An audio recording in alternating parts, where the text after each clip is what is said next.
guys, hope you guys are doing well. If you're here, then that means you probably saw my previous video where I cut my wig and made it a bob wig. So here it is. It's kind of frizzy right now because it was in the closet, but that's it pretty much, and I'm about to put that on.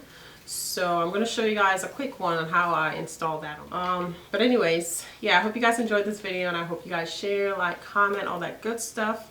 And this is going to be really quick, so hopefully you guys like this video. Don't forget to subscribe if you haven't joined my family already. And as always, if I don't get to speak to you guys after this video or by the end of this video, just make sure you go on to the next video where I'll be doing a quick makeup with this wig on. So hope you guys like this, and I'll see you guys in that next video.